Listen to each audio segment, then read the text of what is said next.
Way back in the late 30s, Madison Square Garden in New York put on a winter sports show that drew 12,000 people every night. To see that skiing was just a fad like mahjong or miniature golf.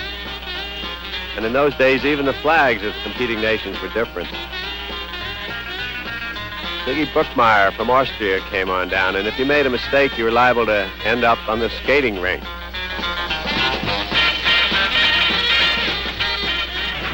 But if you wanted to ski then, you took a train, a snow train, the good old soot and cinder special that we'll never see again, up to a farmhouse in Vermont or New Hampshire where you drew on baggy pants over long red underwear and went for the nearest place with a rope tow like Woodstock, Vermont, which started it all in 1934, and it developed a race of rubber-kneed orangutan.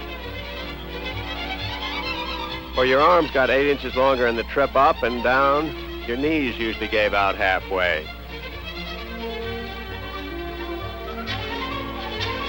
In North Conway, someone dreamed up a machine called a ski-mobile, a combination of a Detroit assembly line and a Coney Island roller coaster. Lowell Thomas was around here, an ardent enthusiast of the sport. And you'd meet people like Tony Matt, a disciple of Hannes Schneider, who came over here from St. Anton in the late 1930s and cleaned up.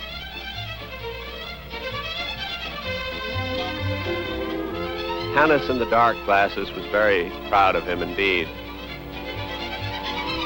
Over to Mount Washington at Pinkham Notch Camp, where in the spring the ski skirt was in, but if you wore long red underwear and took a fall, you looked like a traffic light changing. And then you'd start the 3 miles up the fire trail, walking, carrying your skis, giving them a push, dragging them, until like lemmings to the sea, you'd march up into Mount Washington itself. And at the Inferno, which was a 4 mile, and then the 4th mile, there were various schools of thought on the bumps. He's of the former, and he's of the latter. On west, the sport spread to Alta, Utah, where they had a lodge and a skier named Dick Durance, who was a giant of his time, although only 5'4". In 1936, Dick placed 10th in the Winter Olympics at Garmisch-Partenkirchen, and he had his own style called the Durance Dipsy Doodle. Lots of people tried to imitate it. It was the raw beginnings of the first American technique. Essentially lifted stems while going down the fall line. He devised it for the canyons of the Wasatch Mountains.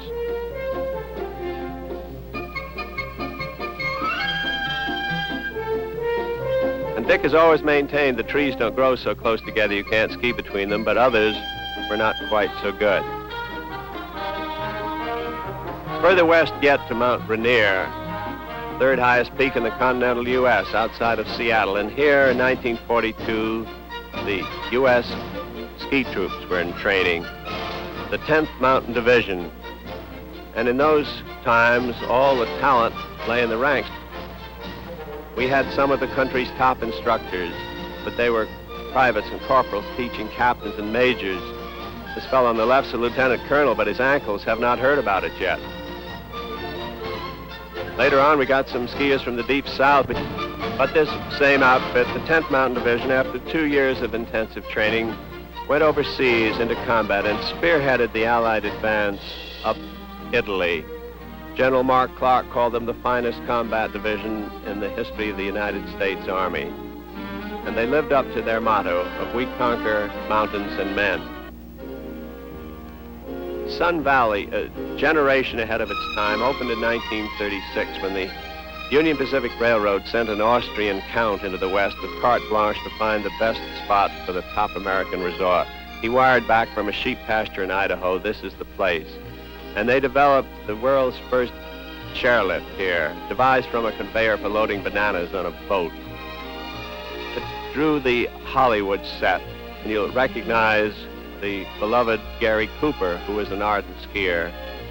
When they jumped, then they stood up almost straight and waved their arms like a windmill. In fact, the next fellow reverses his props as he comes on down. In 1949, the spotlight shifted to the Sierras as Squaw Valley opened.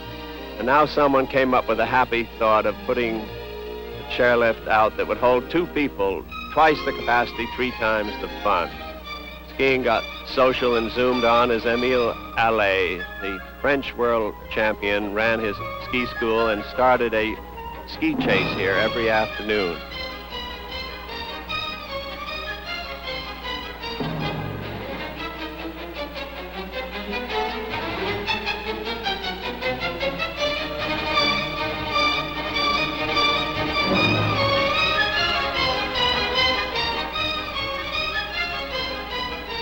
It would be 11 years before the world's finest Winter Olympics were held here, and Emil said, "You need more shoulder swing."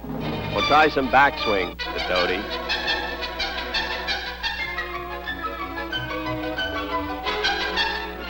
In 1950, Aspen got the World Ski Championships, the FIS, and the top skiers of the world were assembled here. One of them, Celina Seghi of Italy, won a silver medal with a hairbreadth turn.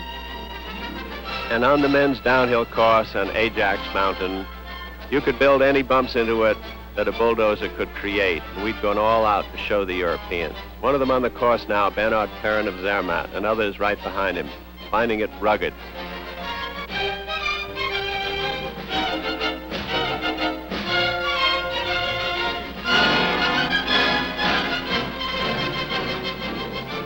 Zeno Colo of Italy, a wood chopper from Abetone, proved that it paid off to keep your skis on the snow, taking the bumps in his knees beforehand, where he had the winning time of 2 minutes and 33 seconds. It was a great World Championships, warm and friendly with a true international glow.